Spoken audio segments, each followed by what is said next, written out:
Since 1980, uh, I haven't, just as I was graduated from college, I haven't missed a single general conference.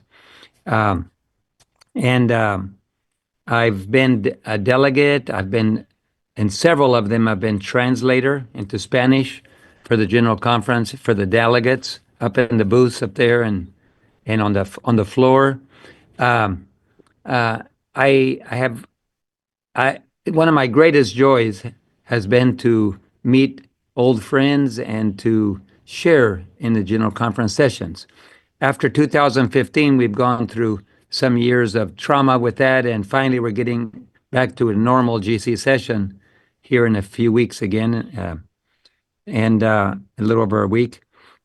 But but during this time, a lot of water has gone under the bridge, and a lot of decisions have been taken, and I worked 11 years as ADRA director in several countries. Um, I worked 30 years for the denomination as union department director in three unions. And so Inter America, South America, I have a lot of experience. And in North America, um, and made it basically as a registered nurse in our hospitals as I was preparing to go to the mission field. I've seen a lot of changes, and I've dealt with a lot of union presidents, division presidents, uh, general conference men. Ted Wilson was a personal friend for 24 years. We rode and saw each other around.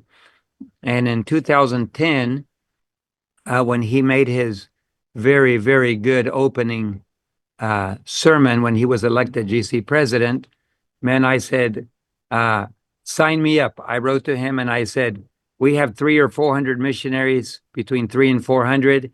With that, what you preached, count us in. I mean, uh, we are soldiers and we are at your disposal to carry out this vision that you presented. And we met together several times, and he would always stand up for me. But then one day he sent a word to me that he needed to speak to me. And and then when we met together again, basically he said, uh, everywhere you go, you support the church, you support truth, the church grows, but you got a lot of enemies, and I can't afford to alienate division presidents and others, so I can't support you anymore. And so um, we haven't corresponded since, and he has signed Mike Ryan um, to be the vice president. And Mike Ryan came down like what's the word in English? Anyway, he came down really hard and harsh, and with the GC secretary, they came to see us, and um, basically we were asked to shut down our world operations, orphanages, airplanes, television networks. The television network, we have 25 different countries with television networks. Um, and and basically that's the one that has the biggest visibility. But as I've been sitting on union committees for so long and dealing with administrators, uh, I became very aware that there's a war. Obviously, the devil hates the Advent message.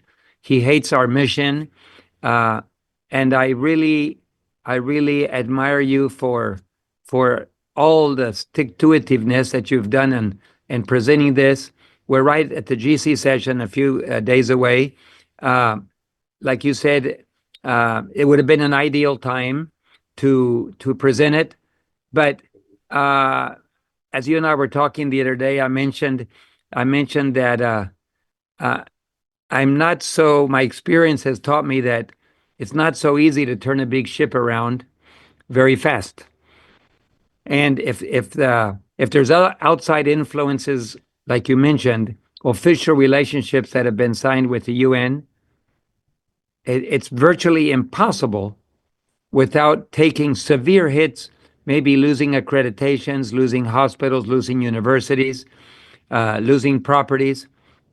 In Mexico, for example, we signed an agreement uh, to all the denomination that we would work in harmony, uh, and we would never criticize another church or speak against another church in order to be able to hold the property rights to our churches and universities. And so, if we go backwards on these official arrangements, we face the loss of assets massively.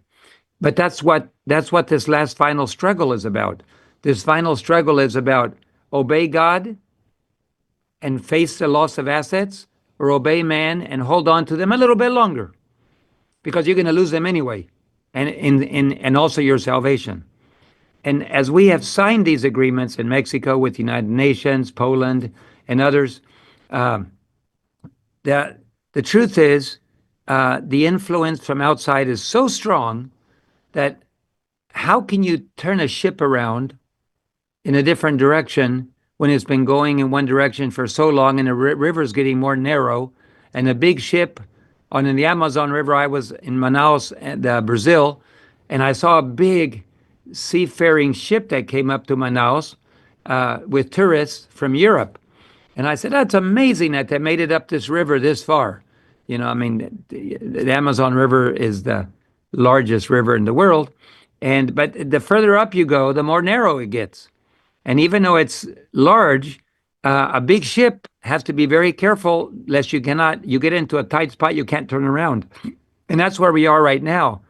I think that the denomination, even if 1,000 churches, even if most of the conferences and the unions were to do this, they're in a very difficult position, that they face the loss of assets and relationships and reprisals that would come as a result of backing out of these relationships. It would have been better never to have gotten in them. It's kind of like getting married and now you have to get a divorce. It's better not to have married. But now we have to face a divorce, which is more painful than not getting married.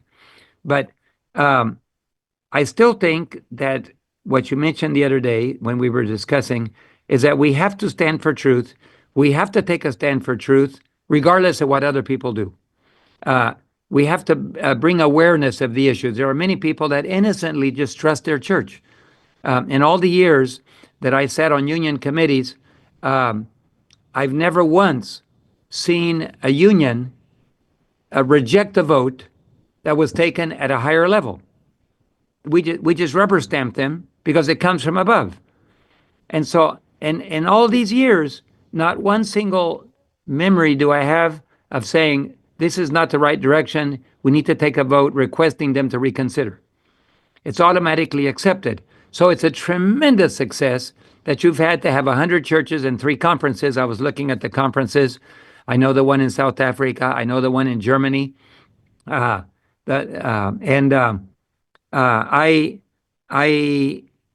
and the one in New South Wales there too.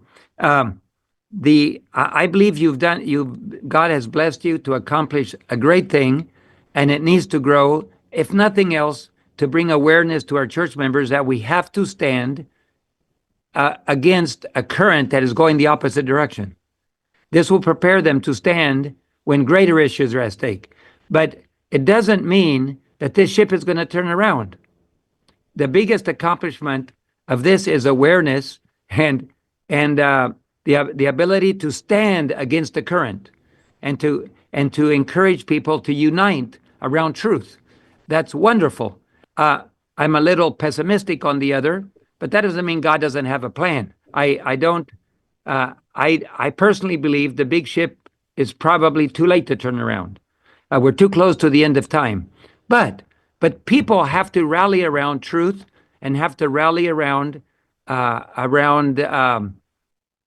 basic fundamental beliefs that reflect that truth. And so I am here today to support what you're doing. I'm here today to say I believe in what you're doing, but the biggest benefit probably will be that our members and conferences, maybe unions, will jump on board, hopefully, and that we will unite to help pull in the right direction. I don't know. I do know that it will not be, that if the GC were to reverse course, probably they would be attacked from every direction. The influences inside the church, there would be reprisals, there would be loss. But at the end, the mark of the beast is coming, and we're going to face a loss of everything, even our lives, in order to be able to stand for truth. So if we can't stand today, what are we going to do tomorrow? If the GC has signed with the United Nations and supported and has chosen to support their agenda, it's kind of like a marriage. They have gotten married to Babylon. And it's a mix of church and state again, which is what we've always stood against. And they have now joined the state, and officially, and they've done it without the obvious permission of the church at session, the General Conference at session. So somebody is running things behind the scenes. And what Ted Wilson told me, I have to get along with the people that I work with, and I cannot risk that relationship. So if he's willing to turn, I'm not perfect. I've made a lot of mistakes, and all of us make mistakes. Jesus never made a mistake, but they also turned against him. But if you can say, I know you love the church, I know you love truth, where you go, the church grows and everything, but I cannot support you. Well, I wonder what would happen if Jesus showed up. They would say, you heal people, you speak for truth, you are the Son of God, but I cannot support you. It's not convenient. I would lose some friends. And so we're facing a tremendous battle in the church right now, and we got to stand in. We got to encourage everybody, and I support this movement 100%. I just don't believe that the organization will probably will not take the risk to cut relationships and to back away. But people have to learn to take a stand, and so I appreciate all you're doing, and I don't know where it's going to go, but I do know that we're going to face a great crisis very soon as to truth. Are we going to stand for truth and risk everything? And probably it will not be at a denominational level so much as it will be individual level. Individuals who have learned and took the risk, like you say, of standing for truth, they are in a better position to stand for truth in the future than those that don't do anything when the crisis comes and are afraid to take a stand for truth. We have to be able to stand. I'm so glad that conferences have made that stand. The Baden-Württemberg conference I know very well, and they've always been a conservative conference, and the union there as well has been more conservative than the North Union. And so whatever it takes to get us into action to support truth, let's go for it. But very soon the decisions will have been made, and you're going to go the direction. I'm afraid, I believe that most denominational positions have already taken a position that will be almost impossible to reverse. But you've shown that it is possible. You've shown that it is possible to create an environment where truth is evaluated and you can take a stand. Thank you very much. And I just wanted to ask you what you felt, if you also believe that the biggest product from this will be for people to become aware and to be able to take a stand for truth.